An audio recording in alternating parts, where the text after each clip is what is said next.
Oh baby, let's VFX and chill. Our weekly talk show where Seth and Hoshi bring him visual effects from movies and shows, then try to put them back together again. Baby, Michael Zalewski is a sexy bitch. Oh baby.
Hello, everybody. Welcome to VFX and Chill. As you may have seen from our thumbnail and/or description, we are returning to the well, the Loki on Disney Plus well, which has been covered on VFX and Chill before. I think a good number of times. We've done a lot of really funny things. If only I had that clip ready to show of the things that we did where we burned each other alive and all kinds of things. I was slowly copying them into everything like that, but sometimes fate has different plans for us. Seth, what was our the last 20 minutes like? Well, my power went out in the neighborhood where I live, and it did not come back on until about 10 minutes before the show started. And then I had to wait 5 minutes for my internet to, for some reason, get booted back up. So we are here, which I was really bummed. I was really, really worried I wasn't going to be able to be on the show, which would have really bummed me out because, good God, do we have fun stuff planned today. What do we have planned today, Hush? Today, actually earlier this week or late last week, sometime like that, a new teaser trailer for Loki Season 2 dropped online. And within like seconds into this trailer, there was this really funny effect that I saw, and I thought, oh man, that is right up our Loki alley. Oh, 100%. So there was no way that we weren't going to cover this thing that Ke Kwan calls time slipping. Is it K or Key? Is it K? I don't know. I've heard it Key. I feel bad. Right in the chat if you know. Ke Kwan, if you're out there, tell us. Yeah, come on the show. We'd love to have you. We've already had the VFX crew from Everything Everywhere. Yeah, and Indiana Jones and Temple of Doom. No, I wish we should have that crew on next. We should. How do I look? That's the most important part. I'm just checking. You look great. I like the dramatic lighting. Michael over there, you look fantastic. I love the bright headphones and the tie dye. You're muted, my bud. You're muted. Can't hear you. Sorry. I'm dressed as a chromatic displacement today. Figured it would be appropriate since someone somewhere is likely to use that effect in the show. Excellent. And that reminds me, I have a drop I needed to finish for this week. Loki. Wow. This effect, I don't remember if we are able to pull up the clips. We are. Or even just our right teaser or promo thingy has those sort of cut out. Oh, well, I've got the trailer itself. Let's see. If I go to this clips screen, does that look like something? If I do this? It does. Hey, look at that. Let me just All right, turn down the audio so we don't have to listen to that crap, even though it sounded great. So I'm still having to hear it. Why am I still having to hear it? That's a good question. I don't think that we hear it over here. So, all right. So the effect, as mentioned, look at that. God, the production design in this show. It's so good. So good. So lovely. And this shot reminds me a lot of the atmosphere on Silo on Apple TV Plus. If you haven't seen Silo, by the way, amazing production design. Like it's got like a really it's beautiful to look at and a very gripping story. Amazing. And it reminds me somewhat of this. Oh, and this right here is it. So here it is. Hosh, you pointed out that it feels like apparating in Harry Potter, which I totally it's see. Definitely in that category of something where it is he is literally, warping out. Well, it's like a transition in and out. But this is what's so. It's like a mozzarella cheese version of apparating. Yes, it's so clever and cool. Instead of usually a time displacement, you'll have like a tracer effect happen, right? Where you'll have just like really cheesy. The trails, and it's cheesy. But instead of the trails, here they went this 3D organic route to where it's just got strings of himself, from one self going to the other self. And my God, is it cool. Theory. String it's so theory. cool. I really got to finish that drop I was working on. It'll all make sense when I eventually do it. No. Like I didn't mean that as a joke. Like I mean, that's probably their inspiration for this look is string theory.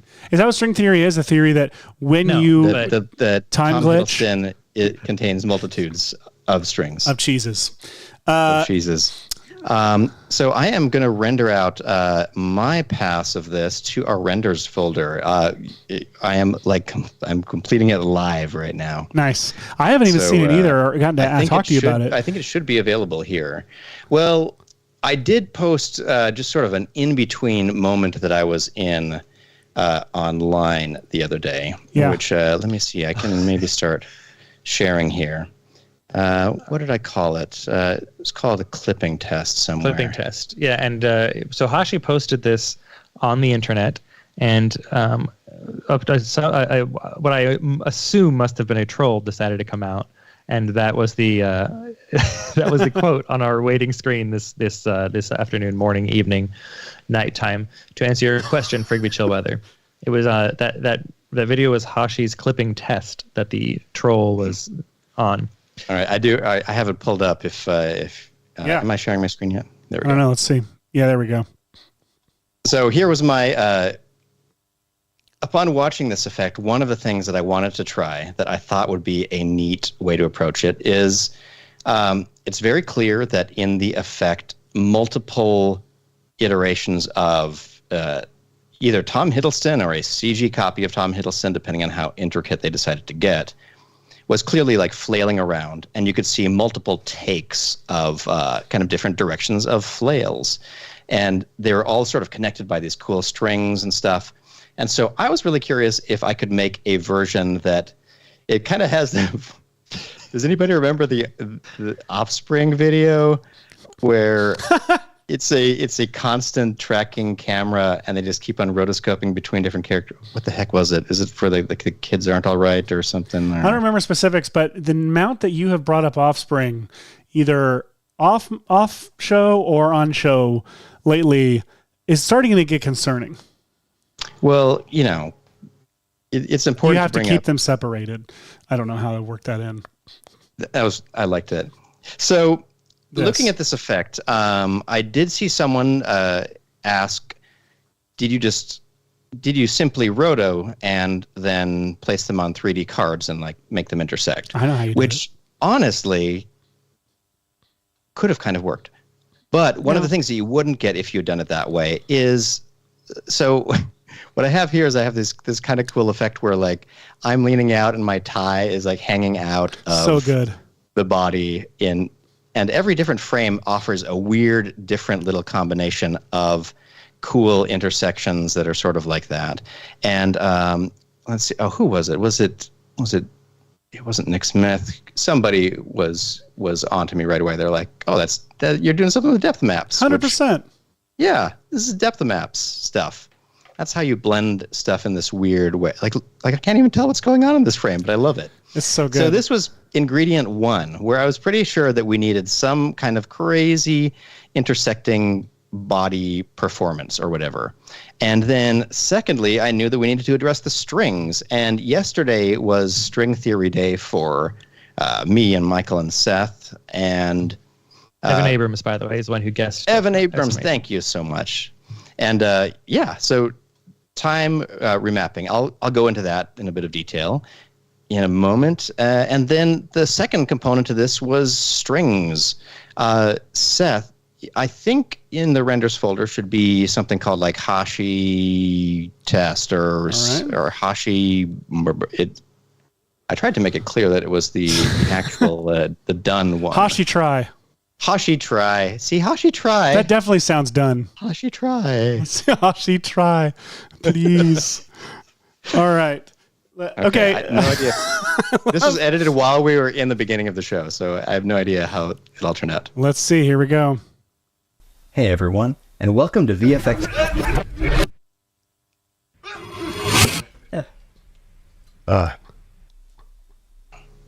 VFX and chill. You should vomit right then. I should without changing my posture at all, just. Just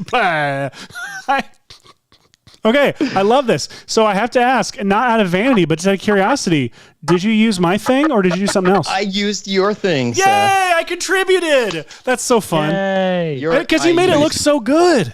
I used a again. whole bunch of different things to make this happen. So I could probably, let me see if I can load it up and then I can frame through it a little bit better. Loki again. That looks so Loki cool. again. Oh, hang on. You used more than just Seth's thing, I think. I used more than just Seth's thing because whenever you have multiple techniques to accomplish something, It works better. combine them. Yeah. For Yes. goodness sake. For goodness sake. All It does right. look so good, Hashi. That's a fun result. Okay, I've got it pulled up here so I can frame through it a little bit better. Let's see it. So it's kind of ridiculous. So there are several things happening here. So we have the performance with the overlapping hashis being I kind of picked and chose a couple pieces that looked pretty interesting. And then I shrank it down off screen using CC flow motion, which is one of my favorite ways to disappear something off screen. Because look at how cartoony it makes these nice long arms. And Yeah. That looks It's awesome. That's so yoink good. into the background there.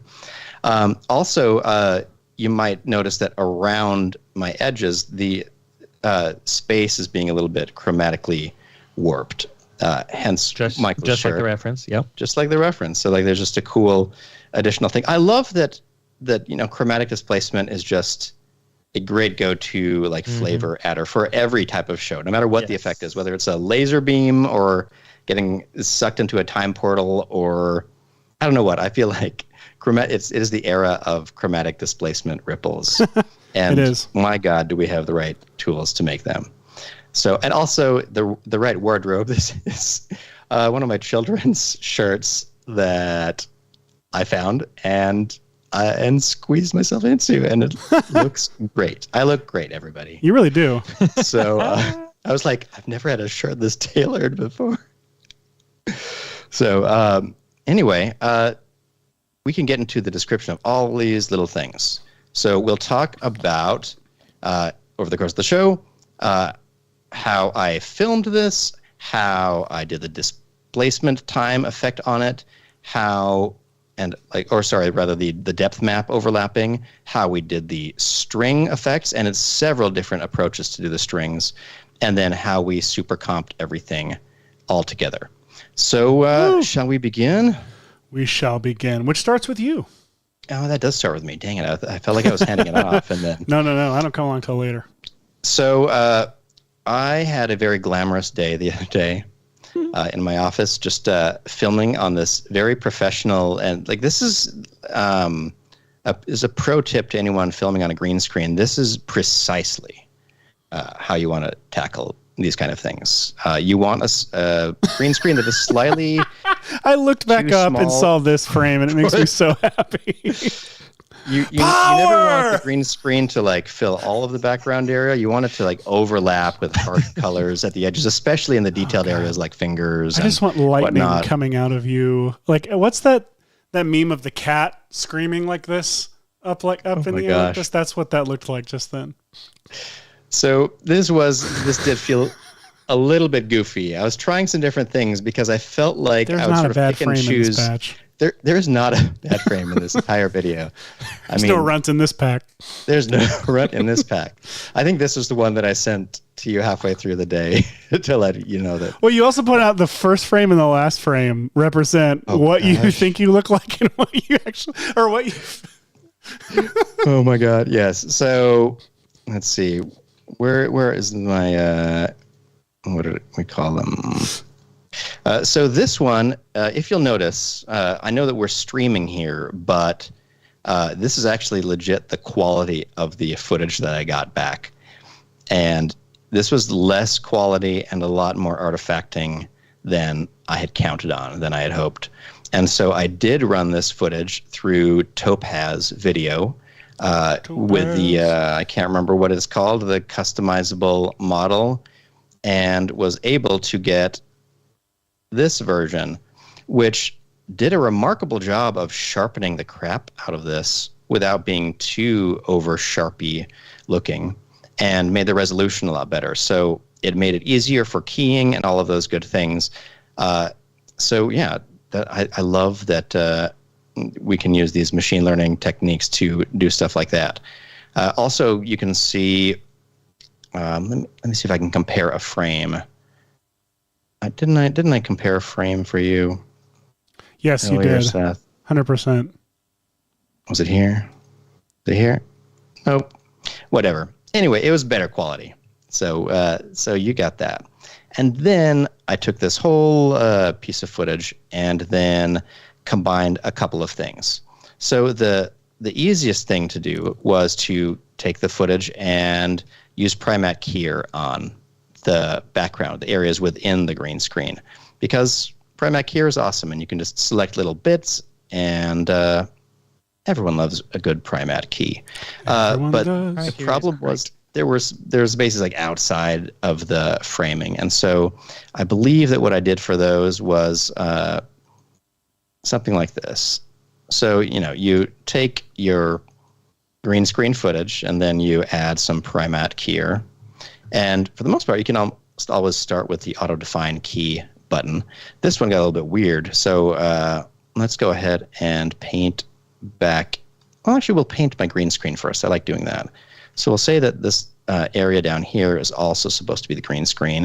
And then I'll start bringing back some of my color just by saying that was supposed to be Hashi. This is also supposed to be Hashi. And I might use the marquee selector to say, yeah, like all of this, just kind of bring it back. And then you just go through and, paint out bits that you don't want of the others, or use, I was trying to use that style. There we go. And so, you get yourself to a better keyable situation. And I'm contained within this a good amount of the time. Whoops. But not all the time. So whenever I was outside of it, I actually used a combination of some machine learning style keying tools, which gave me an interesting result. I will pull up the result from that. This was using Blaze Plugin's Goodbye Green Screen plugin. And it gave me this result. So you can see that what it does is it's a little bit flickery. It's like auto roto brush. So you can see that it automatically, it doesn't have that refined the edges that you would want to get from something like Primat. So it didn't work for everything, but it did sort of, whoops, if I go back to the footage, whenever my arms went flailing way outside of the green screen, not perfect, but it did guess that my fingers and stuff were outside of the green screen, and I was able to sort of matte choke and use this section from Primat and just these little bits that stuck out from the Goodbye Green Screen thing, and then sort of combine them all into one file. Talking about RotoBrush, Yes. If you are in the public beta of Oh, After yeah. Effects, the version that just dropped has RotoBrush version 3, which is not only better, it is also faster than Adobe the previous heads, version of check it RotoBrush. out. I mean, there's So- a huge leap from version 1 to version 2, and version 2 to version 3 is not as big of a leap as that was, but it is a noticeable difference. It's noticeably faster and noticeably better. That is excellent. I got it installed this morning and meant to bring it up today, and haven't tried running it yet. So Highly recommend trying out the public beta, folks. And to answer 711 in the chat, no, it is not a plugin that is being used to make the strings. We're going to talk about how to do it. It's a collection of techniques. So just hang on. We'll get to it. We're going to talk about our journey of getting to it, things we've tried, things that didn't work, and things like that. Like I tried a technique just out of curiosity to see if it worked kind of in the middle of things yesterday, and I'll probably talk about that some today too. And what I love about this is that we like all came up with like little weird bits and suggestions, and like the answer was just to like yes, like use them all. So that's the fun part of working with a team. Working All right. teams. So yeah, this is a long-winded way of saying we got to a keyed character, which is cool. So now starting with this keyed character, Seth, Michael, and I all tried different things to figure out how do we create these stretchy, stringy. Oh no! I guess I forgot the depth. I'm skipping the depths. Yeah. Come on, man. Man, Yeah. get it together, man. Okay. So we've been down this exciting road before. There is another machine learning enhanced plugin that I've used before called Blaze Depth Scanner. And what that does is it takes a piece of Sounds footage. so hardcore. Blaze Does. depth. Blaze Yes, just sounds yeah. like the most hardcore thing. So one of the things you'll notice is that it's pretty clear to be able to see the general outline of my body here, which is, I think, Always. what the green screen, basically what the goodbye green screen segmentation is using. So this is sort of the quality of it. You can kind of see that it's a bit muddy and warpy in spots. So, you get these kind of weirder shapes like that. But this is a kind of cool effect. And in the past, one of the ways that I've worked with a depth render would be to do it like this. I'll bring in my depth and I'll bring in my keyed footage to a new comp to kind of show this off. So they should overlay right over each other like this. And one thing you could do is you can take your initial your good-looking footage over here, and set the depth map as a Luma matte. And that way, whatever is brighter will be more apparent. Right now, I would go to the actual depth layer, and I was always adding, I don't know why I did it this way, but it worked for me for a while. I would add a brightness and contrast in like the legacy mode on the depth map. And that way I could take this and like turn the contrast all the way up. So I'm basically getting a slice. So somewhere around here, now I can start playing with the brightness. And now you see you're getting little bits, like I'm, getting this section, or I can appear like that or disappear all the way. And this would be kind of cool for doing some like compositing with water or something like that. And somehow I had never thought about this. As soon as you've applied this Luma matte like that, you can just take this pre-comp and move it somewhere else and then add a matte choker. And then with matte choker, you can just decide how, like, turn the softness down. And then as you choke, like it's already, the alpha's already there. Look at that. So so just saved me time, because that way I can do this and I can start making multiple copies of a character like this. So I would take, for example, let's get to where the flailing begins. This is where the fun begins. We need that Anakin thing as a drop. All right. So now basically with just this one slider under matte choker, I can decide how much of Hashi I want to appear. So let's duplicate the layer and pretend that this is my primary performance right here. And this layer above it is going to be my secondary additional Hashi that's comped in. So I'm going to grab, I like that. There's a great frame right in here somewhere that was very Frankenstein-y. I like right here. So I'm likely, depth-wise pushing forward in this scene. And so I'm going to take that layer and I'm going to adjust the choke amount up. There we go. And just right along the lines of the depth, it cut in like that, which is really cool. I think that one of the things that I may have done also is I feel like I ran a median effect on it to get rid of some of the, breakup like that. But if I take this slice of me in the foreground, I could duplicate that same layer, and this is where it gets a little bit tricky, put a copy of it at the bottom, and have that layer have no, none of it disappearing. And that way I have a Hashi behind, Hashi in front, and the part of Hashi that intersects like that. Nice. So they're kind of sandwiched like this.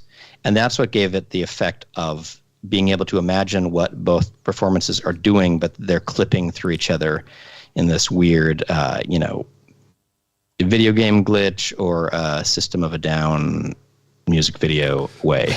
So many great music references today. On the so show. many references. Some of these are just such funny little frames, like when you're just like this cool, two-headed little character. Look at this. Look at this funny composite of that.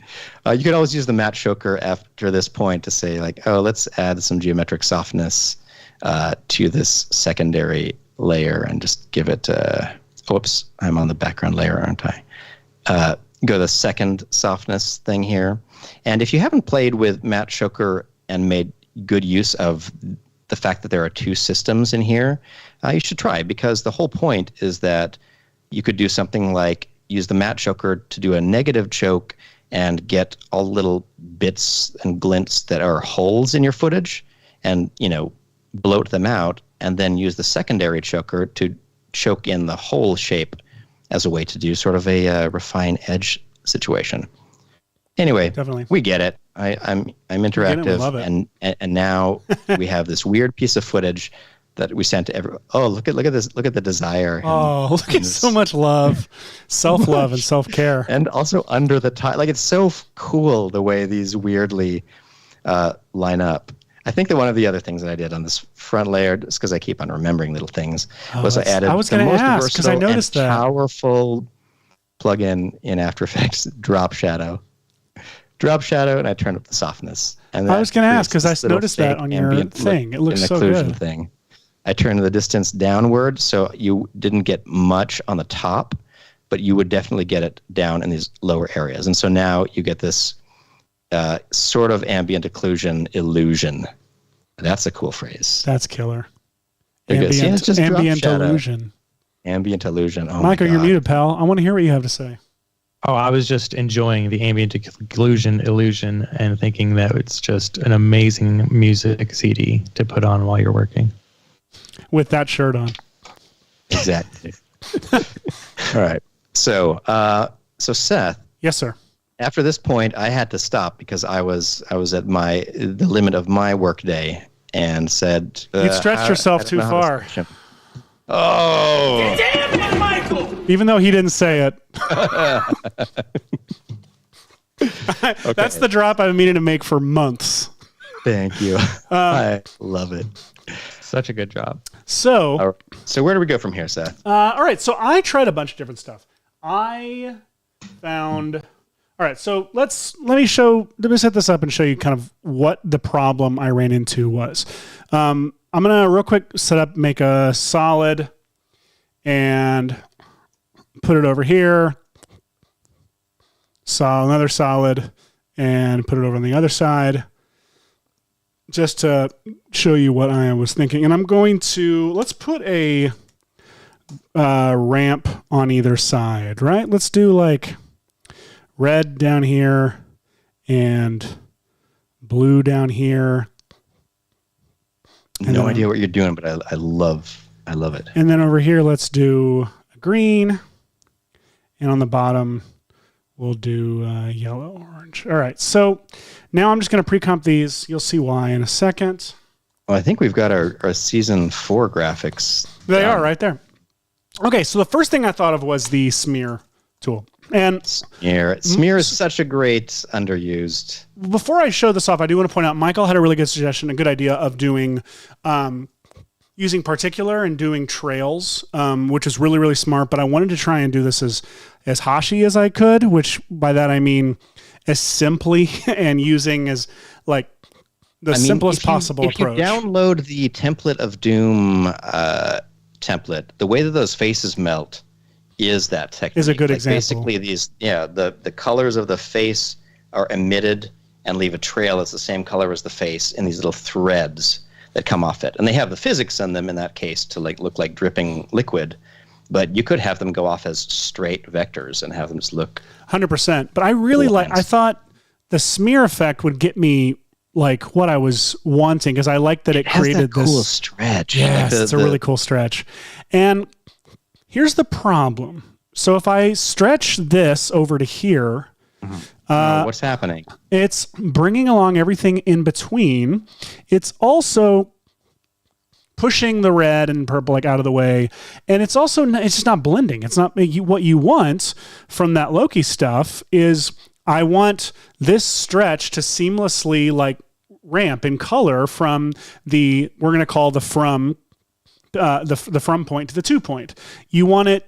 You want that like by the time it gets to the 2 point, you want it to have become the same color as what's underneath it. You also want it to have that stretching not tapering. What's that word for like? It works. Yeah. I want that tapering like to happen. Fall off, stretchy, at the stretch. So, all right, let's put aside the fall off, stretch thing side for a second. There's another possibility. Universe line, which a lot of people don't know exists and does. I'm going to turn off the point shape, and I'm going to go into the primary line attributes and turn off the primary shape of the triangle. And I'm also going to go to the Bezier settings and say linear. So now I've got the simple line. And look at that. I don't fully remember how this expression works, but what's really cool, I will show you here, is what's cool is that in the primary line, you can do with universe line, you can have it ramp from one color to the other. So our start can be this color. Excellent. And the end can be, this color. And now it's doing a little more of what we're wanting. I'm going to quickly point out why I didn't use universe line and what doesn't work about this, which is I could not increase the width past 30. That's just not what this was made for. So I hate to point out a limitation of universal line, but this just wasn't the case to use this particular tool. It is to make lines. 100%. However, a fun little trick is if you use universe beam and we say composite on original or included beam. Did I say universe beam? Sorry. Included Brand beam. My bad. Not everything is universe. I'm going to turn the length all the way up, softness all the way down. Starting thickness, let's turn up. Yeah, let's do something like, let's do 60. And ending thickness, let's make it the same. Did it not? Oh, it just didn't refresh. Okay. Color, I'm going to make it all, I don't need to make it all one color, but just for my brain, I'm going to do that real quick. Actually, no, let me just show you because I don't have to do that, because now I am going to use from Universe is Universe Gradient Ramp. Why not the regular ramp? Well, that's because Universe Gradient Ramp will apply to the alpha of what it's being applied to. And you can set it to also utilize different, you're going to say it, sorry. Yeah, you can utilize the blend modes as well. Is that what you were going to say? Exactly that. Like that's a bizarre limitation of standard gradient. Now, so I'm going off of memory from how I did this, and this was a lot of experimentation. But first off, you can see I don't want to apply this ramp to the footage underneath it, do I? Right? I just want to apply it to so I can turn off composite on original, and now I've got. So if I duplicate my ramp, I'm kind of forgetting how I did this, but if so, now I've got the background ramp. I'll say ramps, and then I'll say string up here. So I've got this ramp happening, and I can parent the start point to the beam starting point. and the ramp endpoint to the beam endpoint. And now that Perfect. ramp goes from there to there. There you go. Now, how do we determine these colors? There is a color picker or source. What is the name of the Yeah, expression? Harsh? sample image. Sample image. So now I know. Let me go look at what I did in the other. I'm going to give away real quick. I believe. I always mess up sample image because it's like sample image. Like you want to say like define a layer first, and then you say sample image, and then it's like Yeah. So I'm just going to. parenthetical layer. I'm going to copy and paste, but I'm going to kind of break it apart. So what I have here, and it doesn't really work because I have different. I created a controller on the other one. So I'm going to say a variable that I'm calling color picker. I'm going to say that is that's going to be my from point here because I'm on the start point. So I'm going to say use beam starting point as that color picker. Oh, what just happened? Hang on a second.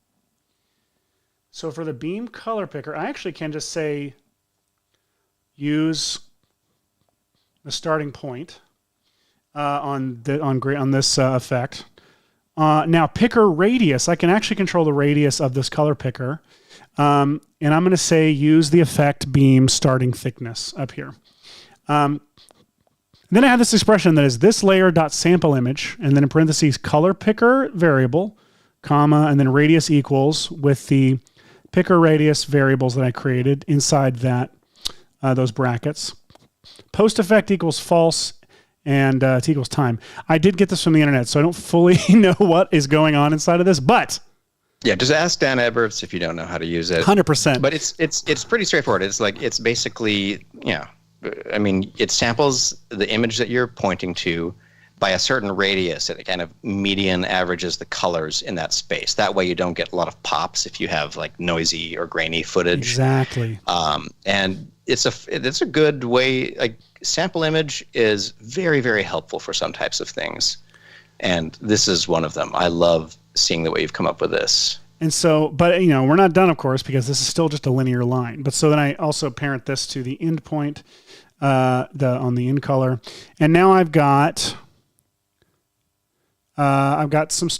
this long line, stretchy.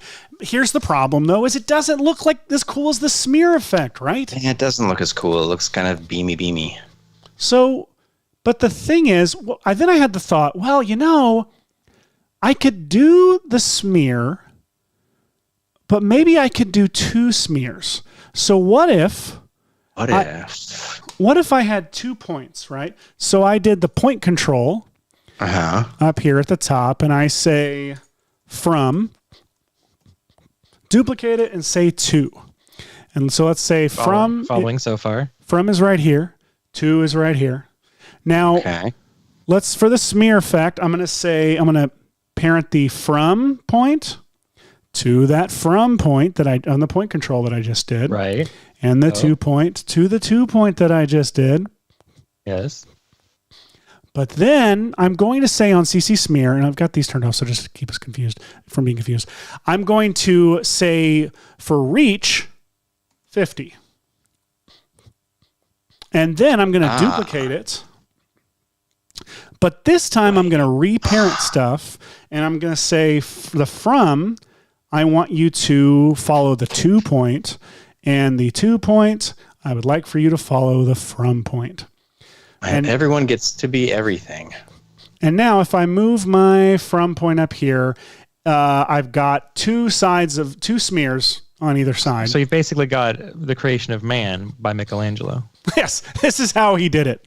You heard it here. Now, I noticed they're bumping up against each other here and creating some interesting... wow.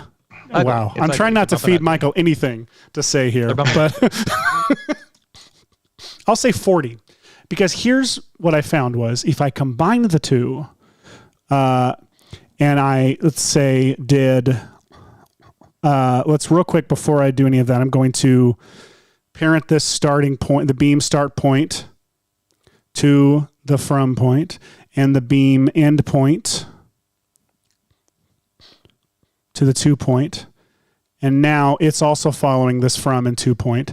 But when I turn on the beam, I can say composite on original if I want, and it's going over on top of everything. Now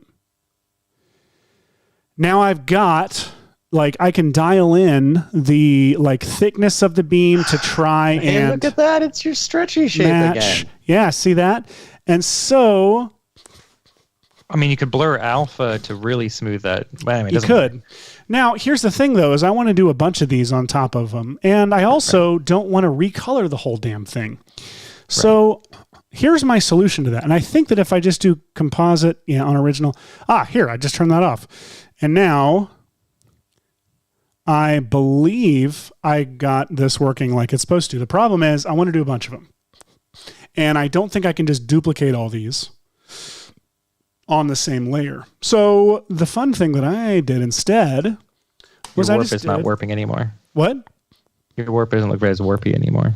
No, it doesn't. Why Well, is that? Oh, why you do know you look why? at It's because we're not presets? seeing the Because you're- smear. There Aha. we go. So here's the trick. I remember this is how I got around this. Was I did CC Composite. I believe I did this. So here's what I think I did. I think I did the smears second. I think I did the ramp. Then I did CC Composite set to behind. Nope. Set to in front. That sounds right. Because that looks right, doesn't it? And then I turned on CC Smear, and now they appear to mostly be working together. Is that what I did? Hang on. Yeah. Just load your thingy. And then Yeah, so I've got the beam happening, then the gradient ramp happening.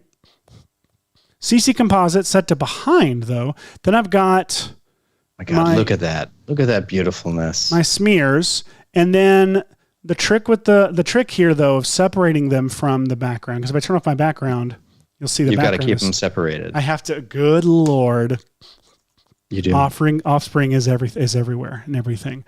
Difference Matte, my dear boy. And I just turned down the matching tolerance until it's something that I feel comfortable living with. And now I feel very comfortable with that shape. I can just can move right duplicate along. this layer. I can just duplicate this layer and start moving around adding some new stretchy threads. And this is all that I am all that I have like here is if I turn off my background, it's just a bunch of these different matte little things. So like in here you'll see here, I'll just do this. I'll drag and drop. So what I did was I made it looks so awesome as soon as you have gross flesh yes. like video being stretched by Exactly. this process. Oh my God. So I made an animation preset called Smearmonger. I love your Where's our animation meat presets. tubes drop when we need it? Oh, why don't we? Or have at a least drop tentacles from complete. Yeah, sure. Tentacles complete. Why not? Boom. I mean, if So there's ever time to use it. there is ever a time to use it. So real quick, I'm just gonna duplicate this layer render I have of Hashi. I'm gonna drop Smearmonger onto the top, so you can see that's what's going on there. And then I'm just gonna keep Edit. duplicating and moving these points around and keyframing them and such, and you'll It find is so cool. the stretch. It's the skin that makes it all look so. it looks so and, good. and Fantastic. drag one of them to like the fingers where the fingers break up. Oh, that's what's so funny. If you drag Look the at one that. finger and you let it drag across several, then it creates this really great. It's like you get the pizza cheese Yeah. effect. It's so Seth, good. I was so happy because I ran out of time yesterday to try like any other version, and then this morning just opened this up, added 2 instances of these. The effect is very quick, and so it's like 1 second in the show, and mine is actually slightly longer than that. So all you got to do is you add just some put a little, keyframes for like 20 or 30 frames. Put a little Real Smart Motion Blur on top of it, and you get The Real Smart Motion Blur does a lot to just make it grossly. It does this extra blending of Yeah. everything together, so And you this is can't just tell with- what's what. This is just with 2 of them. Oh on my there. gosh, But I love it. so then, what else did you do? You did some other stuff on top of it. So yeah, Hang on, but before we get to Hashi, if I shared my screen, could I? Oh, please do. Possibly- Michael, yay! Hang on, We hang never on. got that. Hang on. I don't even have to share my screen. I can just hang on. Give me just a second. I can do. Where is it at? Boom! I can do that. Can you see my things? No. Oh wait, can't I'm see not my looking at Skype. Hang on. Can we? Can you switch to full screen me? You should be able to see all my After Effects. Oh, I'll just go to this. Is this you? I mean, Let's if it's see. got Hashi Oh, do I need to in stop? like a spider web. Let's see. Do I need to stop sharing? Oh, I've wait, got I see what needs to happen. No, hold on. Yeah. Here we go. I need to. Hang on. I've never set up for Michael to share a screen. This is so I exciting. know. This is exciting, everybody. Let me know when you've got me because I can't look at Skype right now. And do we have you? Is the question? If you see Hashi looking like an orange Spider-Man, yes. No, I see him looking up. No, you should. That's Hashi's screen. Okay, stop sharing your screen. I'm not showing Hash. my screen. Hashi. Well, that's what I'm saying. Share your screen, Michael, and we'll be able to see it. Well, you should be able to. Hang on. You should. I can't go full screen you or I lose our audio because of the way OBS is set up. Hang on. Silly OBS. Oh, Which Skype way is to not make- showing the right camera. That's what it is. Boom. How about that? Well, I can't go full screen on you, bud, and that's our OBS. No, I Well- can't because we'll lose our. I don't have OBS set up to go any of us full screen and still have people Well, hear fine. us. I appreciate it. Just share your Fine. screen. Hang on. I'll stop that. Do that. Do this. Do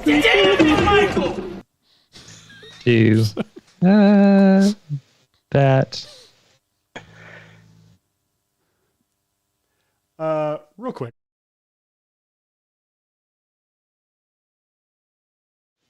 And share screen. Let's see. But here we are. Everywhere. All right. Whoa! Whoa! So, this was my kind of warpy looking thing that I was playing with. Oh God! It's got That's a a little look on warpy its look. own. It doesn't match the show's look, but I was just having fun once I started playing with stuff. Now, I'll walk you through how I made this. First Oh, it's thing, incredible. thank you. It's fun. It's a lot of fun. So the first thing I did was I watched Hashi's tutorial on recreating a drone in After Effects because I remembered it had a nice kind of warpy look. And if I go to this Hashi Warps layer here and just solo it, you should, if I kind of close down all this stuff, you should see that it's basically starts with, on the wrong layer. Hashi Warps. Is that the right one? Nope, that's not the right one. I want the strands layer.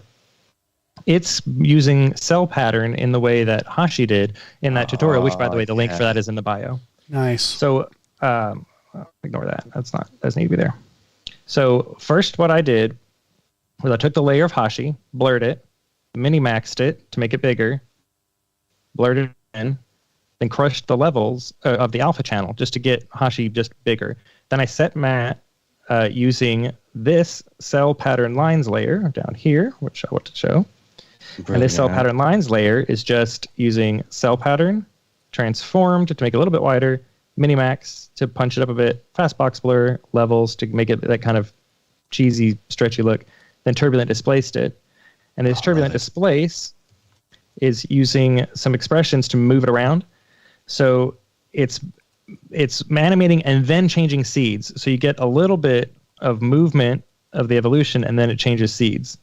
Oh, So clever. you get kind of a snap. So it snaps like it's glitching, but you also get movement, both happening at the same time. That way you don't get just like a watery warble, which can be what you're going for, but in this case, it's more like chaotic. Right. So I'm taking Hashi, blurring him, boosting out the alpha channel, setting the matte to be that strandy layer, bevel the alpha just a little bit to make it feel like it has some sort of depth to it, and then a bit of a bulge to kind of pull it in a little bit because it felt a little too flat. I kind of might want to do that a little bit more actually. And mess with this taper radius as well. Could be fun. Any hoozles. So I did that. And that's just That's that one already layer. cool. Yeah. So that's on top of Hashi regular. And then I've got this Hashi Warps layer here, which uses time displacement, which is basing the time displacement, a handy effect to use for this sort of thing, on this fractal noise layer down here. I was hoping that I'd get to use some time displacement because Yes. there's likely some in the show. I mean, I feel like Right. if you're experimenting with a Billy Pilgrim effect, then you have to use some time displacement. So I'm just displacing Hashi across time using that fractal noise, then blurring it based on that fractal noise as well. So there's a little bit of kind of blurs to it. Then I put echo on top of it to just get some more copies around. And then I used set matte to based on this cell pattern layer, which is doing similar things where it's evolving and seed snapping. Hang on, let me just show this layer real quick. So this layer is cell pattern, chromatic displacement based on Hashi regular. So the undistorted Hashi is displacing this cell pattern. Then levels to crush it, and fast box blur to just give it a little bit of smoothness. So that is what is driving. Oh God! One of my favorite things are bespoke organic shapes that like the frame, the actual source affects what the organic shape looks like, and then the organic shape is also doing it. It's so cool. Yeah, and I used that basically to knock out some of the opacity of this because it was just a bit. This layer was just a bit too much over top of the regular, so you didn't quite see it. And then I've got this layer, which is Hashi, blurred, mini-maxed to bump them out a bit, compound arithmetic. I'm using that to get the fractal noise colors into it because I'm using this as a displacement in SuperComp. So in SuperComp, we've got Hashi. Here, let me just back it all down. We've got our background. Then we've got, of course, regular Hashi here with some light wrap. Oh, hang on, let me just solo SuperComp. So we've got some light wrap right there. Actually, I should point out, if you hit the slash key while you have an effect selected in SuperComp, it'll turn it off and on. I never knew that. It's very handy for when you're trying to A/B stuff. Yeah, the one that's got the pipe. If you hit Shift, the one that's right between the backspace and the enter. The is that forward slash or back? Anyway, it goes from top left to the bottom right. Anyway, that slash key. That's you have actually effect selected, backslash. it'll turn it on. Okay, backslash. I remember because So Arn Rabinowitz used to always, in tutorials and promos, say Well, I didn't work here when Arn redgiant.com worked here. /universe. And I always thought, do you need to say /? And he's like, yes. Anyway, so I got Hashi regular, got a bit of light wrap on him at defaults, bit of haze at defaults because I didn't really have time. Then I've got the strands, also with a bit of light wrap. And then I've got Hashi warps with some light wrap and a little bit of blur behind. Not that it makes that much of a difference, but a little subtle, like right here you can see it. It's kind of blurring the stuff behind it. I love blur behind, it's one of my favorite things. And then I've got this displacement layer, which is using that displacement layer, which is the fractal noise with a bit of Hashi's alpha blurred out. And I'll turn off these effects real quick. So I just color corrected, make the background just a little darker. And then heat blur to kind of blur, background. And then displacement to give it that displacement. So you've got that displacement is all driven by the animation of that fractal noise and by Hashi's movement. So all of that is driven together. And that makes the SuperComp. And then on top of all of that, I have Magic Bullet looks, which you can't. Okay. Magic Bullet looks, I've got to give kind of that more Loki-ish look. Production design would be better. You would have had better colors in the background and whatnot to really make it look good. But let me back all these off so I can walk through them as well real quick to give kind of a Loki look, like in like 2 seconds. Like I put this through the so fast. So I used optical diffusion with the Black Pro Mist Full. Again, if you don't know, optical diffusion is one of my favorite tools in Magic Bullet Looks. These first several presets that it ships with up here at the very top of the preset list, these are more aimed at kind of stylized looks for 3D renders. But then from Tiffen Pro Mist 1.8 down are all built off of real world lenses that they took just a bunch of pictures of the same scene over and over and over again with different lenses of the camera and then modeled all these settings after the real world lens. So Black Pro Mist Full is a really nice washout of the whole scene, like all misty, then some vignette to kind of darken the edges. Colorista to kind of give it some of the blue. I like the kind of the green and yellow instead of the teal and orange that a lot of color grading does, a more modern green and yellow look. And then an S curve to give it kind of that more contrast, and then film negative and film print.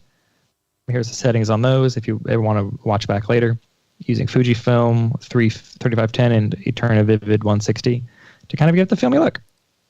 And usually I would use Renoiser, but I'm just using the grain that's built in here just real quick for this piece. So that is that's kind of how I put that together. Nice. Just kind of real quick. Super cool. That's awesome. Again, it's not like the actual Loki look, but it's a cool bunch of things nonetheless.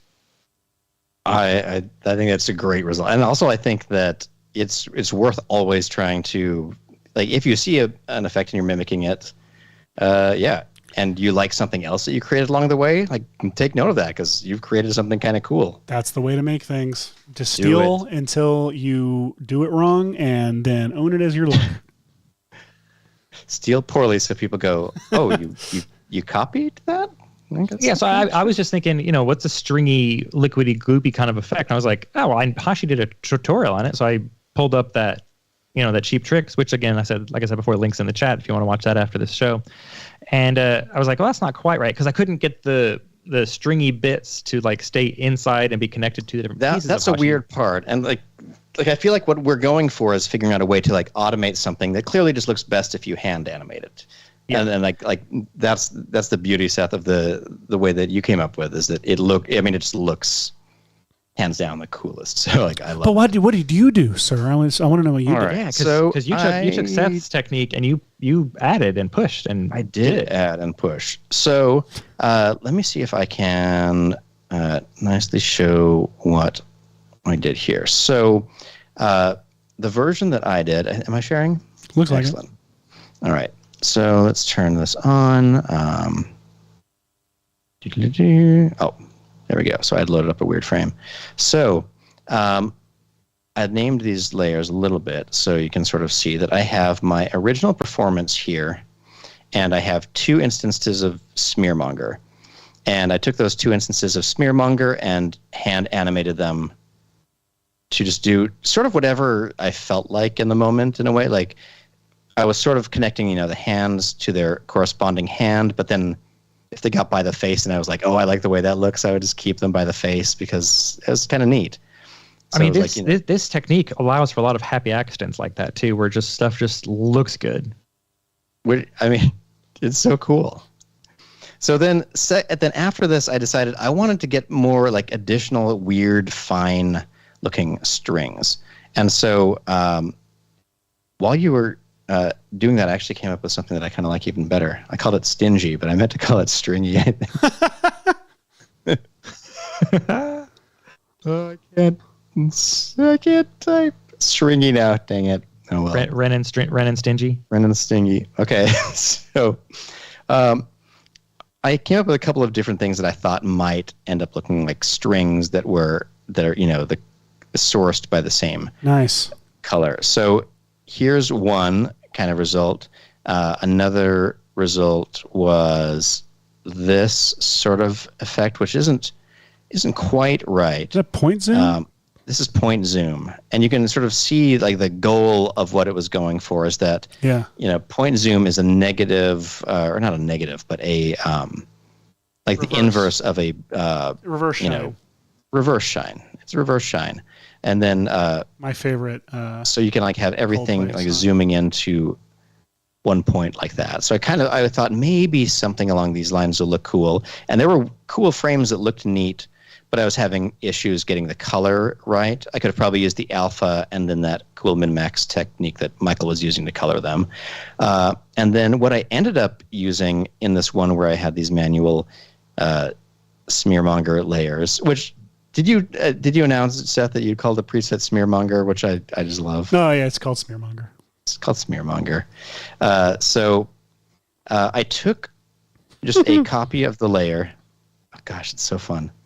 And on this copy of the layer, let's peel back what we've got here. So oops, oh no.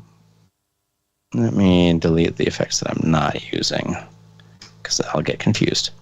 All right, so I created a solid down here at the bottom and added an instance of fractal noise onto it. So this particular group of fractal noise, I just did a super high contrast, kind of smaller scale and turn the brightness down. So there's also a way to do a star field if you've never done a star field with fractal noise. You basically create fractal noise, turn its scale way down, and its contrast way up. Watch, I can turn that all the way down, and then you'll get a star field that's custom. Anyway, I figured this was kind of neat. And so I left that down here in the background, hidden, and then on this copy of the layer with the intersecting copies of me, I did a set matte effect. So I just get little blobs of me kind of randomly distributed inside that alpha. Then I did a little bevel alpha effect on top of it. It's classic. So they'd be a little bit brighter on top and darker on bottom. And then I tried, I guess, a couple of different things. I tried point zoom here. Let me see what happens. Once I turn that on, you probably cannot see anything. It is pretty blank. It is pretty blank. And so what I ended up needing to add to it was was I just on the wrong frame? No, you can't see it because the alpha is very low. And so what I did with this, trust me, it's there. Let me switch this to... All right, you can sort of see it very faintly. You probably can't over the web. Anyway, I did a really can't.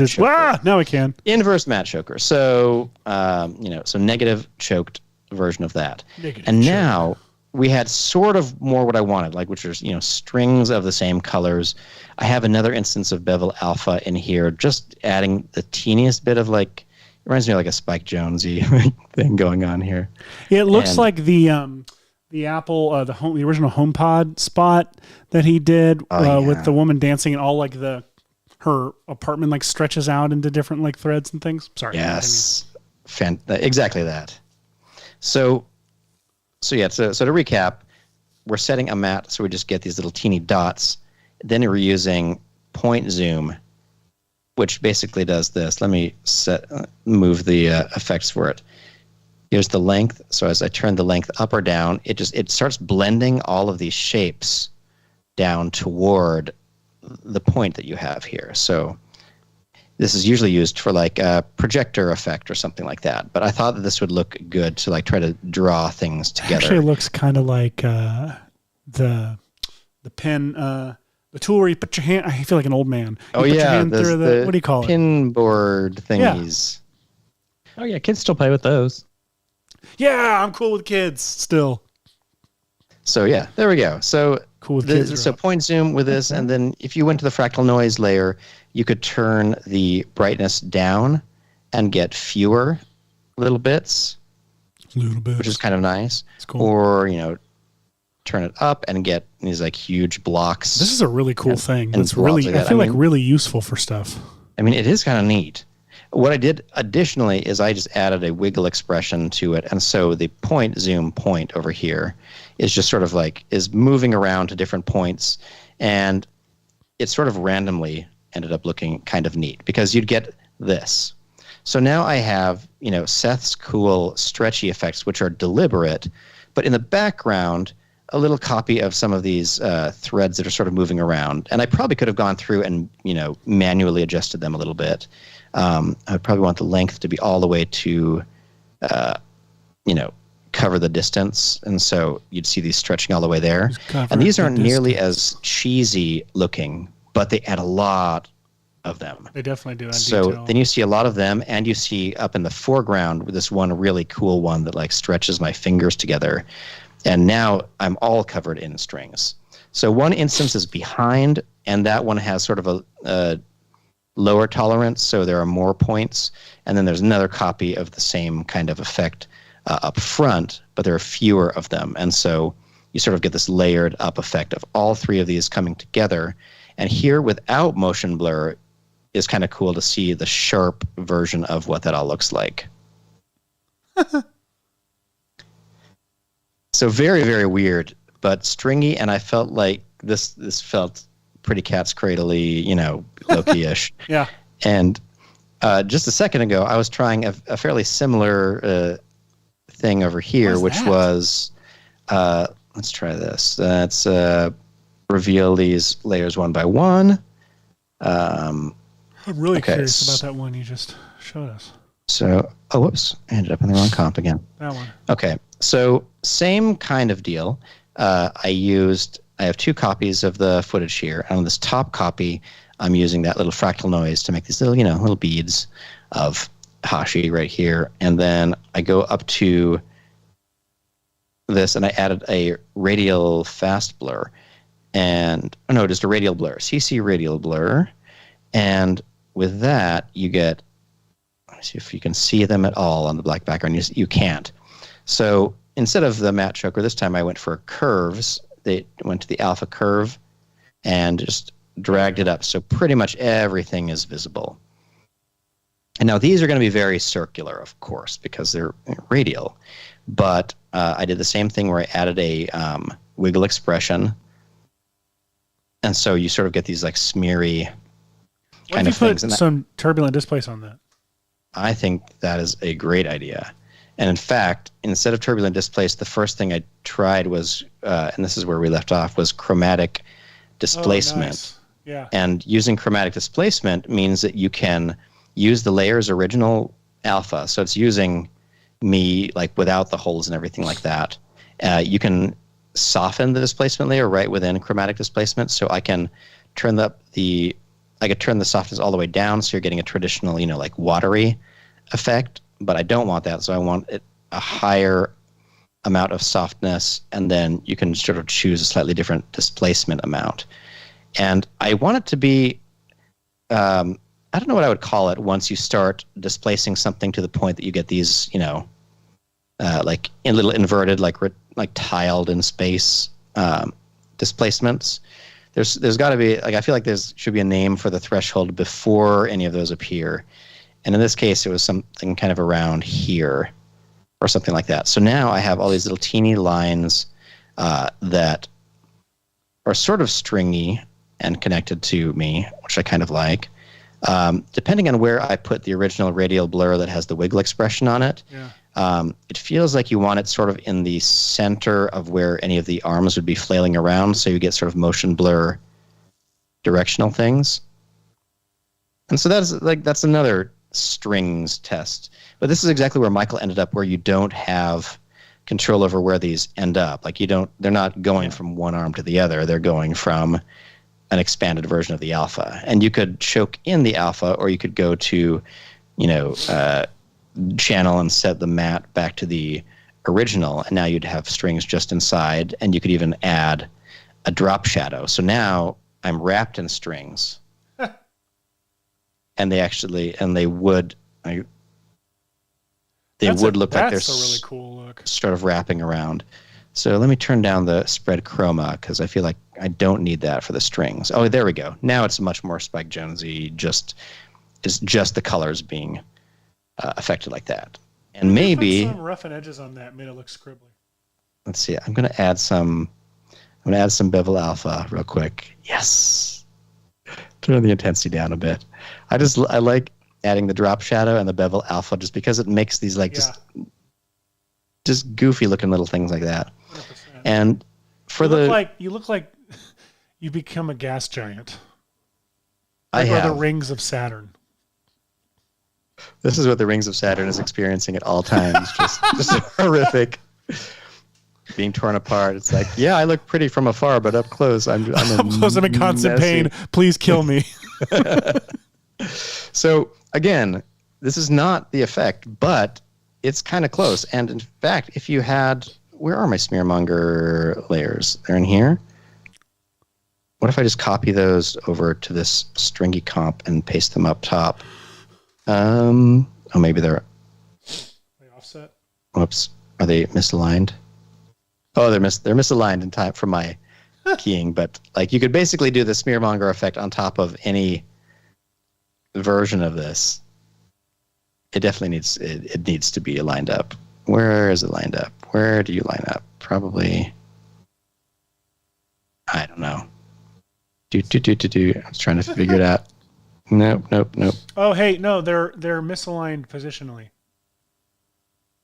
Oh yeah, because this is the framed. I forgot I had already framed this character. Yeah, so something like this, right?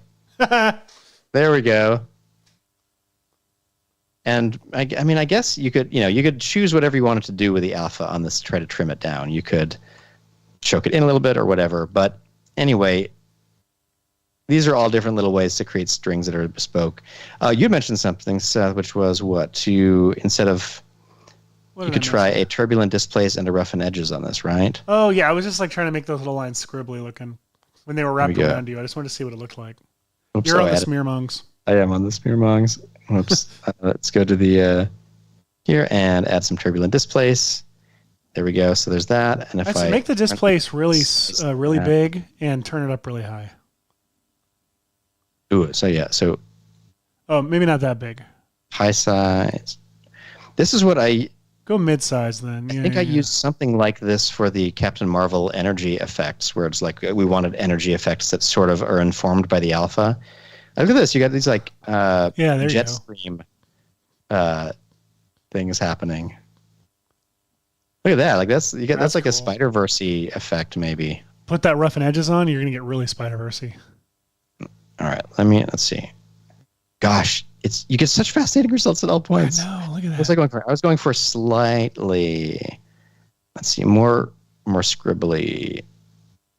Michael, way to go! That was fast. The Captain Marvel tutorial. Yes, the Captain Marvel tutorial is in the chat. How? Okay. Time trial. So anyway, yeah, here. So now there are some more stringy things happening on the surface. You know what else you could do to make stringy things happening on the surface? What's that? Have you messed with CC hair? Wait a second. No. Yeah, hang on. Do you want to see my screen? I hadn't even thought about it. Oh my gosh! Please show us your screen. Let's see here. Something here. And if I go to After Effects. Yes. So with CC hair. Oh God, that's so fun to say. Hang on, let me just apply. If you apply it to just chair. Here, let me just apply it here, just at defaults. CC hair at defaults does this. It just makes a bunch of tiny little hairs, with not much thickness, and they fall, and it just kind of looks like gross hair. That's just a Yeti. That's Chewbacca flying around. But you can, instead of taking this color, you can say, hey, just take all the color from the layer.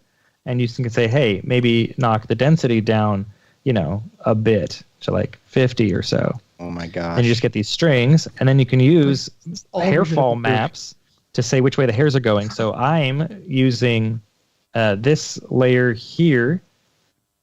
Where's it at?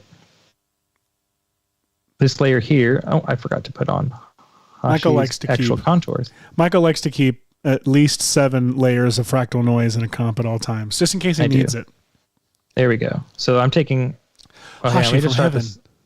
Yeah. So this layer is, I'm taking Hashi, filling it, solid composite to make it black back there instead of transparent. Minimax to crunch it in some, blurring it, calculations to bring in some of that fractal noise, and then flow motion to kind of pull it in some. And I'm using that to drive the hair map here. And you can crank the strength to kind of say which way it's going to be, like how the hairs are going to point. Anyway, it doesn't matter. And then you can mess with the weight here to say if it's got like any gravity at all, pulling down on them. But anyway, you can do a lot of crazy things. I was just kind of experimenting with making the hairs point different directions. I mean, honestly, that's pretty damn good. I forgot CC hair existed. Most people do. I mean, why would you care? I'm just curious, actually, real quick. If I just apply a ramp to this, like a gradient ramp, if I get like a radial ramp, there we go. Swap colors. Look at that. I can take that and put it in there. There we go. Check that out. So let me put that before the calculations. Get a little bit of fractal noise in there, and take the fractal noise down. Just up just a little bit. That's koosh ball, not foosball, koosh ball. Koosh. So there you go. There. So anyway, as I was saying, that's a way. That is great. Like, look at that. That is something you can do to Hashi. That is something you can do. These files will be available in. Oh my gosh. So earlier today, just out of random curiosity, I was thinking like we have a really robust and expert level training team that does a bunch of stuff in really cool programs such as what is this one called? It's called Cinema Blorby. Cinema Ford. Cinema Ford. Cinema Ford. It's named after Cinema Ford, who I founded wish that John Maxon. Ford's name was Cinema Ford. Cinema Ford. All right, so I think I'm sharing now. So I was curious, what if you grabbed like Two James Bonds. two and James Zachary Bond Quintos. mix-a-motes, two like laid back Quinto Bonds, some different animations that were like sort of in this crazy flaily world, and maybe there's some. Oh, I like this like creepy whisper frame. Hey. So I did what I often do like right before the show, which is like ask the train team, hey, does anyone know how to do this thing? And as almost always, Noseman, Athanasios Pozensis, jumped on and was like, What did he say? I mean, I guess you could do that. And decided to show me that if you What the wanted hell? to, there is a way that you can create some point-to-point splines, because this is the same model here. Okay, so technically all of the indexed sections are little points, and you could have So then you it just say do- like, hey, let's have this point-to-point generator. Basically, I have no idea how it works. You basically have to ask Noseman to personally create a file for you, and then And he what do you sends do? Do you do these. some cloth on it? Do you do? You can't. That's So you here's can't do something a that million I ropes. think that we did not know, and What? my first instinct was to like sweep these, like sweep a little circle on Yeah. those and get some What did we not know? stringy. I didn't know that you could just you could put this whole system Into a sweep. not into a sweep, into a volume builder. You can put splines into Oh, the that volume makes builder, sense. You so can. which I feel like we danced around that exact thing so many times. Oh my god! and It's doing the coloring and everything for us. look at that. So Wait, We you've have- been sitting on this the whole show? yeah, you got to stay tuned for the whole show to get the exciting Noseman special. Now, hang on. Did he put any controls in there for you to to select fewer of the points? between the models? Hashi. So in the 4 minutes it took Noseman to build this, before the show, God. actually what happened was the first version of this I sent to Noseman, straight from Mixamo, had a bunch of different models and a bunch of different points, and it was taking way too long to generate these splines. And so while Noseman investigated whether or not you could add a formula to only do certain, every, nth point or something like that, it wasn't working the way we wanted it to, because we really wanted every index to represent every index. And inside this one object, it sounded like it wasn't as quick to do as we thought. So I beat him to the punch by having a smaller mesh where you could just keep it being the point-to-point generation. And then within the volume builder settings is where you can go down and adjust the voxel size down to kind of as small as you're comfortable doing. Like, granted, you're supposed to use, you shouldn't be using voxels this small. Well, depending on what your workflow is, but I really kind of want to see the individual strings a little bit. So I'm turning that down, and you can sort of balance, here we go. You can balance the volume builder and the volume mesher settings to try to get something here. Let me see if, I probably want to turn this up, right? You know what, I'm just going to undo a little bit back to where I had this. this, God. because it's quite likely, I don't know who does the effects for Loki, but I'd say reasonable guess that when they did their effect, they are doing some version of this. Let me see. Can I render it with a standard renderer real quick, just to just to take this awesome work and just do the crappiest possible render of it. and I just want to see the details. I don't know how this program works. We're trying to learn. We really are. I know I don't have the normal map in there. Okay. So it's a little wonky right now. But yeah, the point is it is possible to use a point-to-point spline, which Oh! Here you go. This is how it works, everybody. I mean, I totally understand all this. I just don't have the time to go over it right at this moment. You just do, you do one of these, and then, you put it to that thing in there, and then you attach it to one of those, and then put it out to the thing. Right? Is that a good explanation? Sure. Can people So tell good. what it does? Okay, Such a so good explanation. what it is this is the node editor, and what we have is we have likely the point info for one object, and the yeah. point info for the other object, Yes. the position of those points, and right here it runs through an index iterator, so we can name each point one thing, and goodness gracious, what happens then? And then it grabs the index, Okay, so it's taking the points and the index of those points, feeds them into vector information so it knows the position of each point and the index of each point. Then I don't know what that does. and I see what it's doing. So then this loops through Yeah. every instance of every part of the index, and then sends those point information to a spline assembling. Yeah, so it's saying go from 1 to 1, 2 to 2, et cetera, and then and then it makes geometry and sends out to the scene as a spline. That's so cool. So what you'd want to do is have something that goes into that index thing and removes set number of them and you'd pipe it from both of them. So you'd be removing the same. So you'd say, only pick every first, or pick, a random number of these, but like a random 20, a random 30, a random 40, instead of getting splines for everything. I did. That looks so good. I did something so cool, dissimilar to that, but a very fast way without using nodes. Oh yes, but with using a plugin in Cinema 4D. Michael, I'm sorry. Hang on. I got to see what he's doing here. Okay.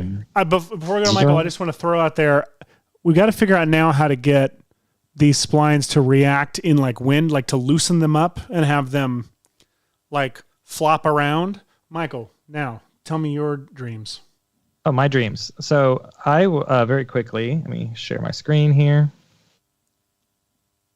Cinema 4D. So I've just I've got my little dancing guy here. He's got little strings, and they just randomly. Oh, that's perfect. Randomly jumping around. This is using spline effects from Insidium. They make plugins for Cinema 4D.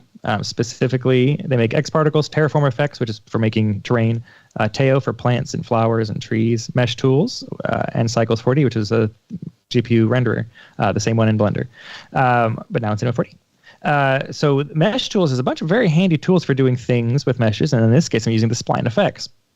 So what spline effects does is it lets you take starting objects and ending objects, and it shoots splines between them with some noise, which you can see happening here in the motion tab. You can large noise and small noise, so you can layer noises on top of them to give them some organic behavior.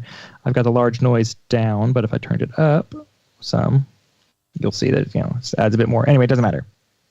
The point is, I have two matrix objects. One is cloning random matrices onto that gentleman, and the other one is cloning matrices onto the other one. Smart. So I'm saying to spline effects, make splines between matrix 1 and matrix 2. And I've got the positions of those matrices jumping every few frames. So there's matrix here, matrix there. So if it wasn't somebody smoothly dancing, but instead someone snapping into positions, randomly, you would get crazy stretchy cheese between the two. That's so cool. Stretchy cheese. And again, then you could again use the volume mesher or sweeping or whatever you wanted to do to give those the look you wanted. My God. Crazy stretchy cheese. I was trying. What? I was trying over here to get any dynamics going between them, and it was unsuccessful. And imagine it blew up your computer. Well, luckily it did not. I'm amazed that this worked so well. I added a rope tag to the spline generator and just pressed play. But instead, I get a box of spaghetti. You get unbaked spaghetti. Just unbaked. Well, yeah, because these splines only have the 2 points. Yeah. And the 2 points You are would also have to- not attached to the guys.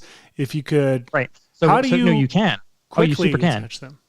You would, in the scene nodes, or actually probably in Espresso, you would say, hey, take point number blank. No, you'd probably have to do it in the scene nodes. Yeah, you'd have to do it in the scene nodes. You just say, hey, set these points specifically here. And then... I mean, either way, like Michael, the way that you were doing it was great, and then the physics are already there. This way, just I think would be such a phenomenal, weird. Well, you wouldn't need physics for this. You would just want to randomly push a middle point or 2 middle points or 3 middle points randomly somewhere in 3D space. And you would do that in the scene nodes. You would say divide these splines by blank amount and then deform these splines by noise in the X, noise in Y, noise in Z. But if you did a physics, though, they would look pretty cool. You see, that's what I was trying. Like, I was hoping that I could add a rope they're belt snapping so much, so it would and then have the object like I thought I could give the points. Okay, to so here's what you itself do. here. No, I got it. The trick is pinning them. That's just pinning them in a way that's not one at a time. That's not even that hard to do. You would just have to put a simulation tag onto the bodies. So make them a claw, like a soft body, for example. Okay. Mhm. And but have them follow the animation, basically. So Mix Oh. animation. fix animation, and then you would just make a connector. So any dynamic object will try to connect to any other dynamic object, and that might work. But again, you would need to subdivide these splines because right Yeah. now they're only 2 points and they cannot But bend. that's easy. Whoops. Oh, look at that guy. Perfect. So this has been VFX and Chill, everybody. I think that we have Those two are having a great time. this. I This is a did special send kind of the file dice, to too. Noseman and was like, it's precisely what it looks like, but I still need help. It looks like a weird VFX and Chill related die. Like you'd throw it, like dice. You'd throw it, and Does. I don't know what determines This anything. is like one of those challenges that like people like would do on the internet. Do people still do internet challenges? I'm so Yeah, Like the this milk is- crate challenge. There's like a Double a plank. challenge with a friend. But it assumes you have a friend. Yeah, a T-frame plank. It's a it does. I mean, it's T-plane not plank. it's not dissimilar to. Wait, let me see if I can find it. I've got to load up X and then search. We for don't my- call it that. I refuse to call it that. Oh my gosh, I'll have to get Jamie's permission, but I told. Oh, I didn't watch that yet. I need to watch that. Oh my gosh, it's phenomenal. I also didn't watch the thing you sent me last night. One of early Hashi's this morning. children found out that Twitter was trying to change their name to X, and the reaction is amazing. I'll if I can get permission, I'll share that with people. What am I looking for? I don't even know what anything is anymore. What are things? Where's my? I just want to see my stupid posts. You This can't. isn't even relevant anymore. You can't. Stupid. But what if we could? It's such a This fun is all show. I was trying to. There we go. Oh yeah. See, my version of this challenge, which I did on last You said, whatever it was. what do you think my 40-year-old body will charge me for tomorrow? And my question is like, how long were you doing it? We're still doing it. Look, I had to This is hold a video. the camera. This is live video. I should feed this video to Runway ML. Yeah, Do the it. rest of the show, everybody We is got just time. sending me images, and I'll run them into Runway ML. Do it. We're done. Because Feed it. We've covered this Loki effect, man. Wait, can Yeah. you run? Would you run the our original clip back? That whatever Hashi try. Yeah. Yeah, let's do it. Hang I on. just want to see where we've been, where we ended up. It's pretty great. did you cover super comping yet? We should cover that. And so super comp, you add all your layers to the thing and you press the click. Nice lighting there. How did you do the displacement? Oh yeah, the displacement.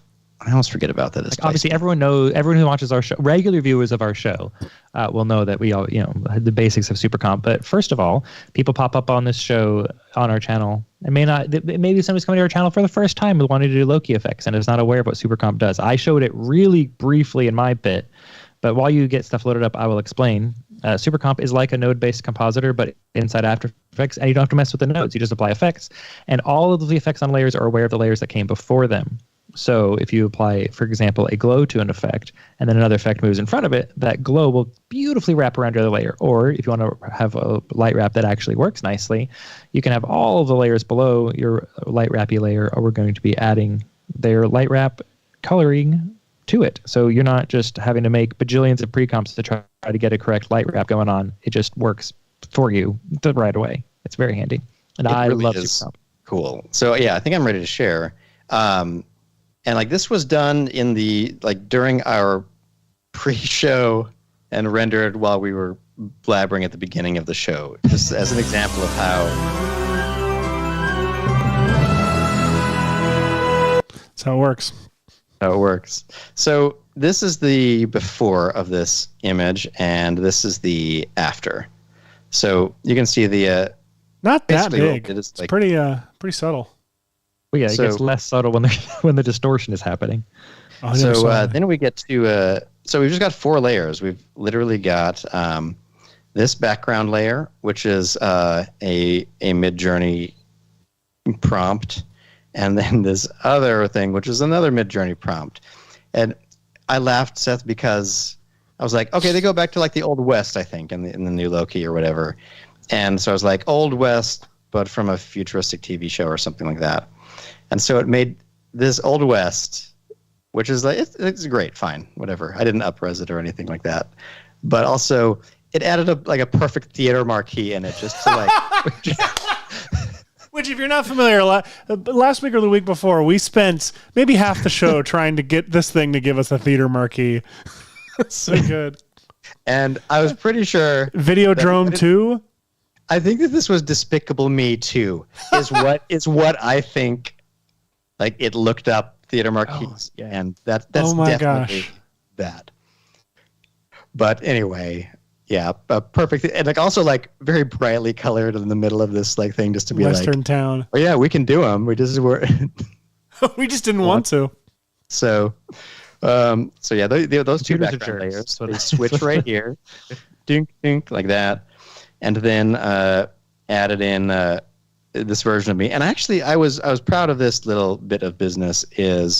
So I have the performance here, and then in the pre-comp for it. Oh, you got a shadow from the building. I just added a little orange solid that appears right like this, and so suddenly I look like that here, and then fed that in. So now look, see now you get the vibe that I'm standing on this side of the street, and you're like, why didn't he just stand in one of the sunnier areas of the street? And I'm like, I don't have control over how this thing works.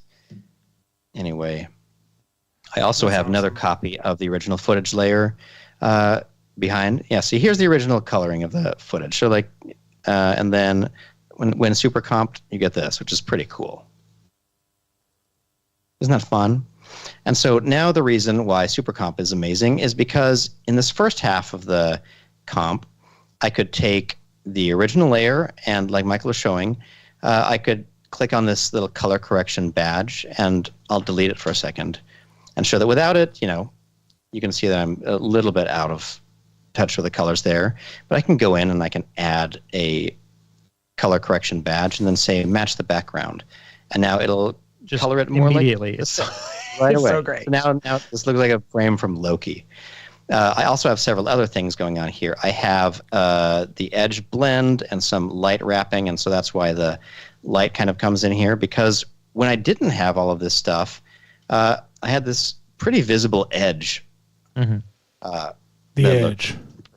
The edge of glory. And so turned that off and got that like this. And then that secondary layer, this distort layer that we weren't really looking at earlier, I used that in here as an adjustment type layer, which if you've not used SuperComp for a while, this is a new layer type. Oh, wait, isn't there a way that I can Yeah, there we go. Zoom in on that. There are a few types of different layers you can use now. Could you read that? Was that nice? Because before in early versions of SuperComp, there was just normal and additive, which is fine. But people are like, what if we want to add? What if we want to put shadows? What if we want to? And if you wanted to display something, like there wasn't a really good way to do it without. It was complicated. But now you have an adjustment layer, and there are a few effects. Now, just like with additive layers and normal layers, the effects that you can put on them are different depending on the type of layer. And adjustment layers, you just get heat blur, displacement, whatever. There we go. And heat blur, displacement, diffusion. Mm-hmm. But those cover a whole lot because at first you think, well, but I want to multiply something. You basically can because color correction, it is basically. I use that in mine doing to darken the background.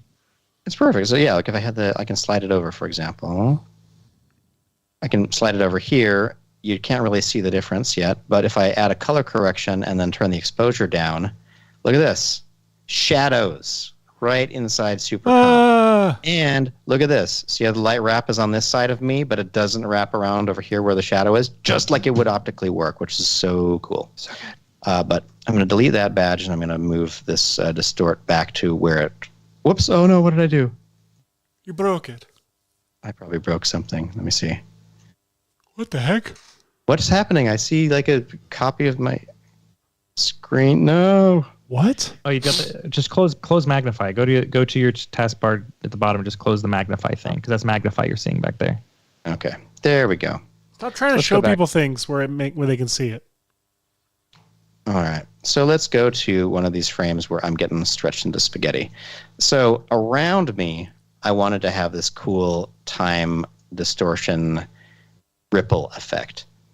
And what's neat is that I could take just a copy of this layer and use it as a heat blur effect.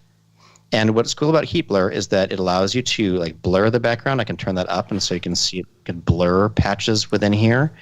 I actually didn't want it that blurred. I wanted it more distorted, and that's under the displacement category right here. As I turn that up, you can see, look at this. You could do a liquid metal terminator effect.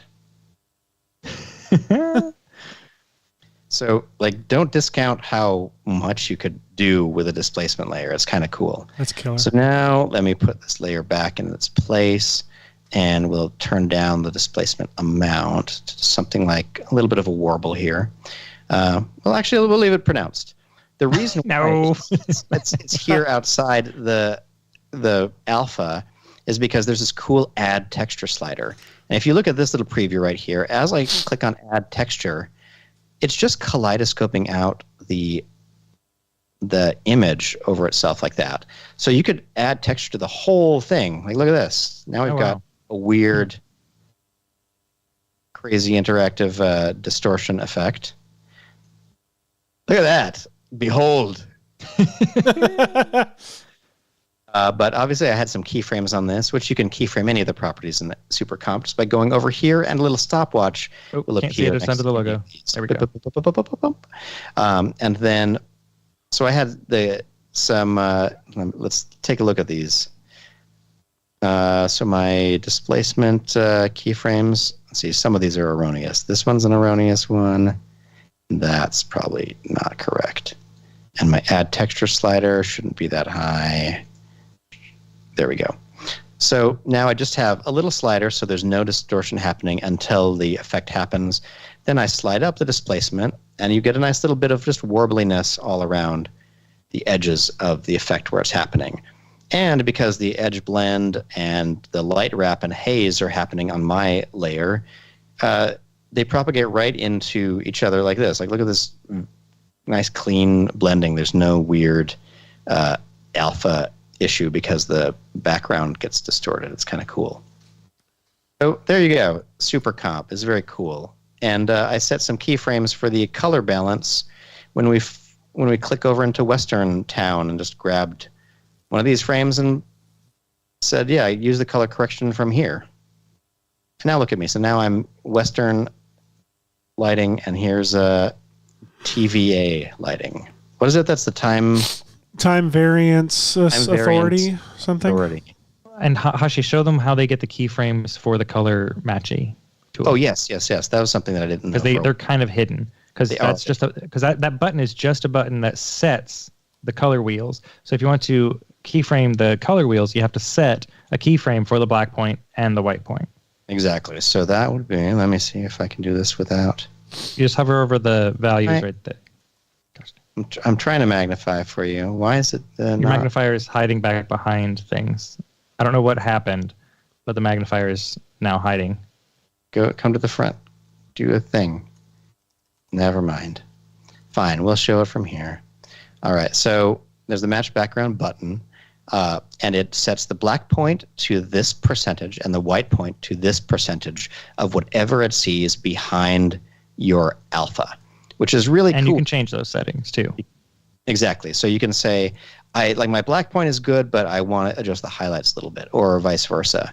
And it's really cool because you can take your layer, and if it were, for example, up here next to these lights in this bright area, and I clicked on the match background button, it would likely be different and brighter up here because of what it sees up here compared to down here on the ground.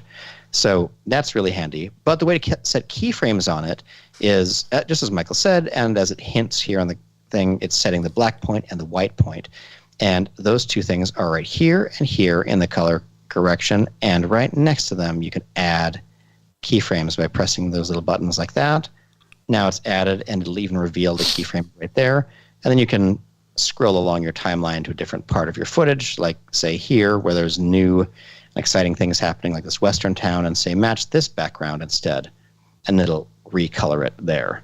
And then you just adjust these to wherever you need. You'd rarely be doing like a cut like this, but it's versatile enough. But- A cut. But you can use that to make something, say, for example, that's way over those mountains in the background, fly up towards you by setting that keyframe to match the background when it's way, way back there, and then then as it comes, closer and closer and closer and closer to the camera, you would then match it. You would move it so whereas there was something closer to the foreground. There was a tutorial in one of the Tip Tuesdays last month, I believe. That's on the Red Giant social media channels.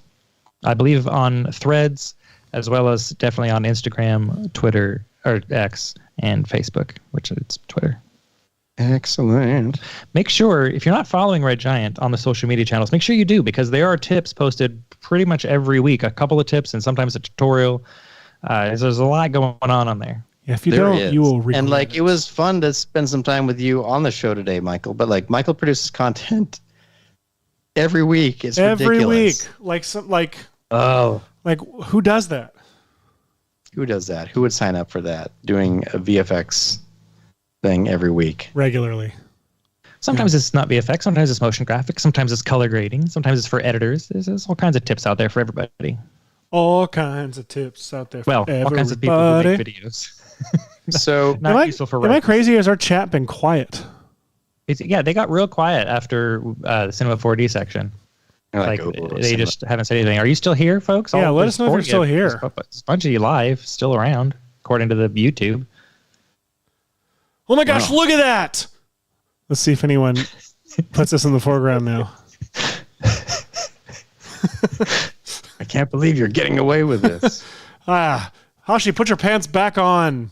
Such a cool sneak peek of upcoming features to Cinema 4D and This is particular. brand new. We're going to lose our jobs for showing you this. Oh my gosh, this is explicitly in our contract. Hey, look at all these people who are here. Oh, hey, there's people still here. Hello. Oh, they're all Hey, Spartacus. All right, so since you're all here, like I feel like we covered this effect pretty well and under time, which is amazing. Yeah. And unusual for us. I don't know So what if to do any of you- now. I'll just, like I said, I want to I'll put a just spaceship throw- flying in from the distance here to demonstrate what Yeah, we just talked about. where's my flying saucer? I always keep one around. Hello, Andrew Smith. Hello, Brian Smith. Oh, two Smiths. Y'all related? Hello, Outjockey Pictures. Hello, Emilowski. Hello, Dances for Peas. Is that peace misspelled, that you just want world peace and you dance for it? Or are you dancing for the legume, which either way, good on you. And hello to Dust Devil. Hello to Dust Devil.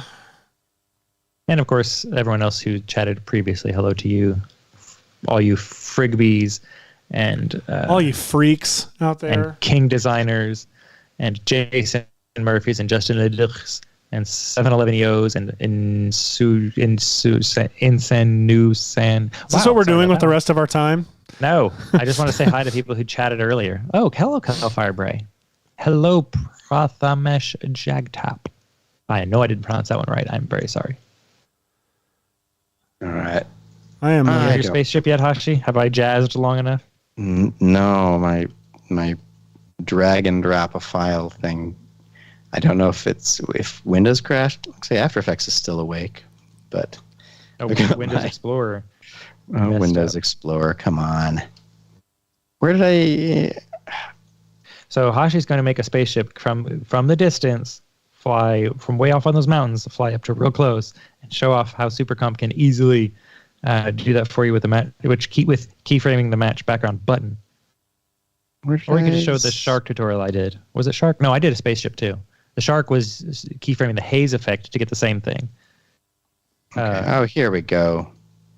I was searching my computer for Production Crate, but I forgot that their assets are called Footage Crate. All right, so here we go. So now we've got our Cowboys versus Aliens comp over here. Tabloids versus aliens? Tabloids versus aliens. So now we have this spaceship here. And what I'm going to do is up in Super Comp, I'm going to set its order to be way back behind everything like that. And for the layer itself, let me just show my handles and stuff again. Let's make this very small and kind of in the background like this. So what if we were hovering up here over the city? Well, one thing that I can do is I can say color correction badge, and if I say match background, you'll notice that it's gonna make it way foggy because it's like way foggy back in the distance right here. Isn't that cool? And then if I let's see, I'm gonna set some keyframes. You know what? We should put it. Doesn't matter. Oh gosh, what are we doing? What am I doing? I don't know. I could show off the thing I started building this week. Keyframes for there, and then I'm also going to set some keyframes on the actual position and scale of this ship, and then I'm going to have. You might need to put I would say slip the ship forward a bit. And now as they say, have the ship come forward and just like hang out right here in the town. And now you can see that its alpha is overlapping some of the town elements. And so these keyframed white and black points will change when I say match background now. And now it's matching more what's behind it and over here. And in fact, I wanted to take more of its white point coloring from the like saloon-y kind of the theater. I forgot it's a theater, like a perfect theater marquee. I'm going to move the whole layer over here into this area and say match this background. And then I can put it back. Oh, what is it? Does this not have a solid alpha? Uh-oh. Weird. I mean, I guess I could just add a quick... Solo, I was going to say solo layer in C. Yeah. Okay, odd. whatever. Maybe there might be a background component of it. Some of these are too layered or whatever. So anyway, now we have the... So check this out. Now as the keyframes happen here, we'll have the... You can see that there are keyframes on the black and white point for that spaceship layer, and they move just alongside with the position and scale keyframes. And this is going to be the coolest animation you've ever seen. Look at this. As soon as I have transitioned into this western town, look what's flying right up behind me. I'm completely unawares. But look at that transition from the foggy spaceship to nearby spaceship. So there you go. That's how to do it. So there you go. And Yeah, notice that people are instead asking, of like can you exponential scaling, I used regular scaling, so Which it'll makes it move more terrible. like a real UAP, you know? That's right. Just completely ignoring our simple laws of physics. And then UAVs move with no easing. with no eases, because why would they? That would be ridiculous. There's no such thing as whiplash for aliens. So the other thing you could kind of do with this thing is you could duplicate the this layer and then add one of my other favorite effects, shadow. I do like shadow. So what shadow I like does is it I too. can say like, oh, where is it casting a shadow? And I want it to be casting a shadow like this down on the floor. This is gonna be a little bit of a weird situation because it's not actually a shadow like that. So my shadow should be, what should I be doing? I should be doing it like this. On the ground?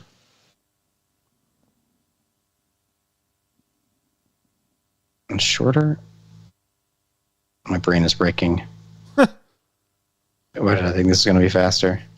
Well, the shadow is not going to render outside the bounds of the effect unless you tick the option in shadow effect to do so. Oh, yeah. So what No, there's an option in the shadow effect to tell it to ignore the layer bounds and write on top of, draw outside the layer bounds, but I forget what it's called. it should be right here. Clip to bounding box. Undo you go. that. Okay, It's going to warn you. It's going to warn Yep. you. I know it can increase layer times, but I don't care. I want your shadow down here. I want your shadow down here. Oh, never mind. I don't want that shadow anymore. You all, thank you for coming and checking out our incredible Loki season 2 time Yes. warp effect. Next week, I'm going to show off a cool tool that I am working on. Yeah. I'm excited. Do you want to tease it at all? Yeah, why not? Why not? So, Hey, hang on. While you put that Yeah. up, I'm going to answer Ryan's question in the chat. Yeah. Ryan, nobody who has worked on season 2 is allowed to talk about their work on season 2 yet. Each season has its own set of permissions, just like every movie has its own set of permissions. So if people had permission, like for example, Darby had permission to talk about their work on season 1, they are not yet allowed to talk about their work on season 2. we also should say on record, we don't know if Darby worked on it or not. We have not actually talked to him about it. So, but even if we did know, he couldn't say. Exactly. Okay, next week I'll show off this fun little tool I made. I was working on some shots for my movie, and I've got these scenes where I'm having to fill rooms with haze, and I wanted to show what all layers were. This one isn't maybe not the best example, but whatever, it'll work fine. I wanted to quickly do someone would ask me what all is in there. And I was like, oh, well, I wanted just to be able to hit a button. I've always wanted this, to be able to hit a button and just create a quick animated breakdown that can render to a GIF or a H.264 or something that just brings all the layers on with a transition real quick and loops, right? But I don't want to have to go and make that and do that. I've wanted this for a long time. So I'm working on a little thing called Whirly Scripts Breakdown that will do that. And I'm excited to talk through it next week. But real quick, I'm just going to hit this button, say break it down. By God, I did it. I made a breakdown. And it brings all these layers on slowly and sets them up to be able to be rendered. I will show it all next week. And along with something else we're doing next week. I don't remember. I kind of want to see the breakdown of that shot, frankly. We've got 3 minutes. Well, the breakdown of that shot is... Well, the thing is this... Okay, so one thing I do need to do real quick before I do anything is go... I'm working through... There's a little bug with SuperComp and that layers that have SuperComp on them have to... I'll explain it next week. But let me see if I can get this thing to render. This is a more subtle... No, I just meant I wanted you to walk through how you added haze to that shot. Absolutely. So it's different for every shot, but for this one, I have my plate here, and then I have what I call linger big, but it's this lingering smoke asset from Action VFX and it's supposed to be this red haze that's in the air, and so I'm doing a tint effect and an unmult to get rid of the background. Right. Nice. And I have it tracked with some nulls in there, and I made it really big.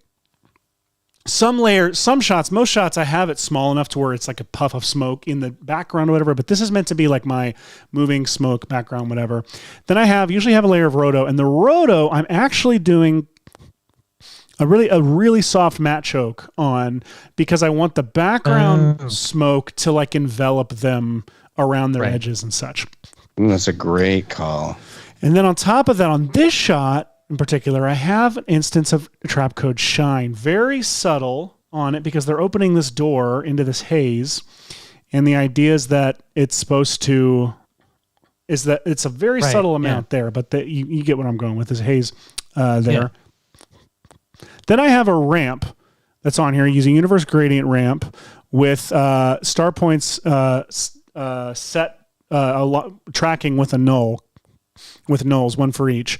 Then I have Fractal Noise on top of that, set to multiply, and then it's unmulted. And the evolution is slightly, it's just moving ever so slowly. That's my like foreground haze ramp that I have on it. And depending on what height they're at, there's some shots where they're crouched, people are crouched down. I'll move it up so like the thickness and brightness is on the very top. Then in Super Comp, the cocktail here, I bring everything into Super Comp. The thing that makes Super Comp is so useful for that people don't. I feel like I told Hashi this week. It's becoming a pet peeve of mine that I have to keep explaining this to people. They'll complain to me about matching elements to log footage or et cetera. And I'm like, well, Super Comp actually does it. Or has a really great workflow for it. And I've told it to you before. And that person will be like, oh, I don't know that. So real quick, I've got plates that are in Alexa log. And I want everything, I'm going to have to send this back out as Alexa log. Right, because your colorist is going to need to have exactly. So first thing I do is when I bring everything into Super Comp, I make sure that any of my layers that are using my original plate, I set the gamma to Alexa log. So that's my plate and my roto. And then everything else I leave at video unless it's in some specific color gamma that I know about. And then I click the gray area here and I set my output gamma from Super Comp to Alexa log. That means it is now everything is in the same space. It's putting all the non-log elements into log and it's keeping all the log elements at log and it's spitting the whole thing out at log. And that's how it looks like this. My effects so let's walk through. And I'm going to turn on now that I've got why don't you spit it out as video just for now so we can kind of see how it would So what I'm going to do is I'm going to turn on my guide LUT, which has our Kodak LUT that was for production on top. That's set as a guide layer, so when I render this out, it won't go out with it. On the Linger big is right here. Linger small is for later. We pan over and there's another set of smoke. It's in the background that's smaller. I don't need to show that now. I have a blur behind. I'll turn these both off. So, boom. Wait, that didn't do it. I thought backslash. No, the other key. Other key. Oh, that one. Okay, I see. Yeah. So, blur behind on the Linger. This Linger big is set to 50%, so it may not show up a lot, but it's a 50% blur behind and a light wrap as well. Again, it's really, really subtle and not showing up a whole lot. Which is good. You want your compositing stuff to be subtle. That's true. On my Roto, I had volume fog, but I disabled it, so I'm going to go ahead and delete it so I don't get confused. On Shine, let me delete the stuff I disabled. I've got a little bit of light wrap, and I think I've got some haze to blend it with this scene as well. Again, it's probably not even showing up here. It's so subtle. And then the ramp, this is where we can see a lot of the fun stuff, is the blur behind is the big one. That's without, that's with, and it creates this great diffusion behind anywhere. Yeah, that works great. And then, that's the big trick with this haze is adding that blur behind, and it reacts with the fractal noise and stuff. It ends up really, really making that haze work really, really well. Then some light wrap and some haze on it as well to blend it with the background. Fun fact, that looks for all the world like you had a hazed scene. Right? And we couldn't for a variety of safety reasons on the day and also speed we were working with. We just had to make a lot of these decisions in post, which I knew about and allowed us to stay on schedule, which is another reason why VFX are so useful for those with crews that aren't like Christopher Nolan's. Productions that aren't budgets that aren't like Christopher Nolan's. That's what I was looking for. Fun fact, I started almost all of these haze presets. I go straight to this backlit smoke preset, which, good God, that's huge, right? So you don't want to go that far. But I just go in and I start turning down some of the shots. It works perfectly right out the gate. Well, the backlit smoke works great on, for example, Trap Code particular smoke trails. We mentioned that last week. Yeah, exactly. But then I've actually gone ahead and created a preset for my haze ramp VO1, which I think I have since, for this shot especially, brought down a whole lot and lowered the opacity because there are earlier shots where the haze is much thicker. So that's how I'm doing the haze on these shots. Love it. So yeah, and I'll walk through next week. That's almost worth a tutorial of itself. Almost. I didn't do one for darker colors. I use this all over darker colors. Who knows? So next week I'll also show off the breakdown effect, and it'll be fun. But for now, everybody, Hashi's internet went out, so he's not going to be with us to say goodbye today. But we have this lovely freeze frame of him, which is just fine. We do. He looks great. This is what's going on the front of his in memoriam. His is a funeral program. Michael, have a good week, buddy. I'll see you next week. And I believe next week's our season finale, is it not? Is it? Oh, I should check. We'll let you know next week if it's our season finale. But if it is our season finale, gosh, it'll be a doozy. It is our season finale, so get ready because we definitely have something planned. Oh, for sure. Oh baby, let's be FX and chill. Our weekly talk show where Seth and Hoshi break down visual effects from movies and shows, then try to put them back together again.